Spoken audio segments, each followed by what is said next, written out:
Всем здорово. Это видео продолжение моей попытки постройки станка с ЧПУ. Длилось на самом деле все так долго по той причине, что я пытался вывести вот эти вот поверхности под направляющие рельсы в идеал, чтобы было все четко в натуре класс, но не тут-то было. И оказалось то, что купленная мной линейка гранитная, которую я показал в прошлом видео, и близко не является не имеет класс точности 2 нулей. Мне кажется, она ближе к классу точности 2, второму классу точности. Смирившись с этим, я отшабрил эти поверхности, вывел их, как у меня получилось.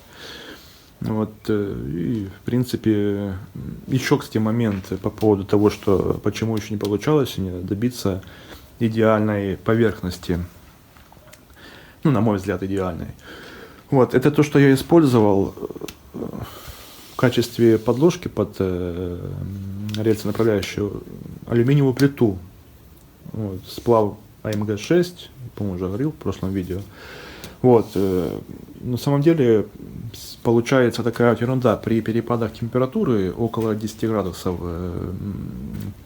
при понижении температуры получается яма, при повышении температуры получается бугор. И в принципе, я за день все вывел две поверхности за один день при одной температуре, около 25 градусов нагнал в гараже. И в принципе, я думаю, если и будет меняться на какие-то сотки, то она будет равномерно.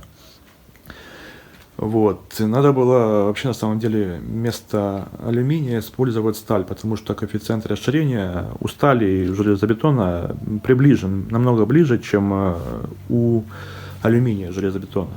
Уже ничего я менять не буду, есть так как есть.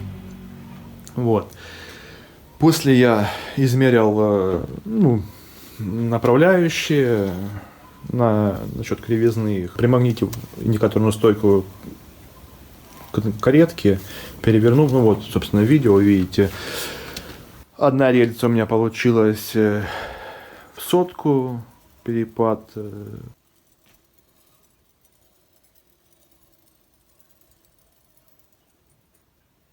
Вторая рельса около 300. Меня, в принципе, это устраивает более чем. Хотя, повторюсь, хотел я абсолютных нулей добиться от своего станка, но так как это китайские направляющие, да и вообще, это впервые делаю, опыта в таких делах у меня нет, поэтому я решил что это меня устроит. В общем, после того, как я померял направляющие рельсы, я решил их крайний раз уже прикрутить и с этим смириться. Выставлял я, кстати, при помощи этого технологичного бруска.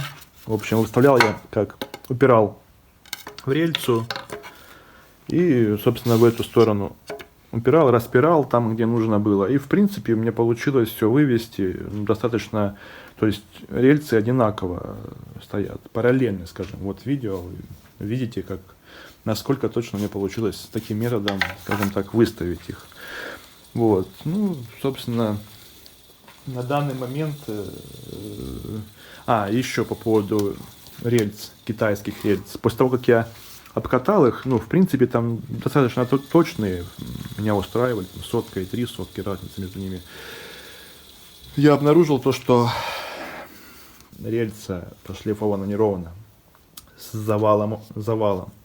А завал был больше десятки, потому что, видите, лист бумаги свободно пролазит под часть каретки, а лист бумаги там чуть больше десятки. После того я отшабрил поверхность кареток, вывел их в одну плоскость, и, в принципе, меня это устраивает. Я ставил линейку, прокатывал, видео не буду это сейчас показывать, потом, когда поставлю портальную балку, покажу, перепад в районе 300, не больше. Меня это все устраивает, и дальше будет Проблема с установкой, ну, не проблема, а пытаться как-то установить правильно винты ШВП, площадки под них нужно будет это выводить. Я не знаю, на самом деле, я повторюсь, я все делал так, по ходу, как оно получается. Нужно было все спланировать и отфрезеровать сразу эту поверхность здесь. Ну, хотя оно фрезеровано все, но тут не особо ровно. Ну, поэтому как-то так.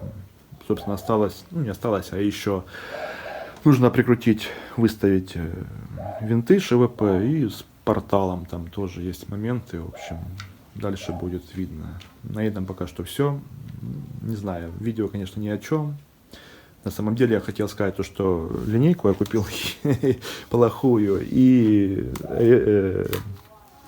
китайские рельсы с каретками оказались кривоватыми. Вот в этом весь смысл видео, наверное, был, хотя лично словно говорил. Ну, в общем, как-то так. Ну, до следующего видео.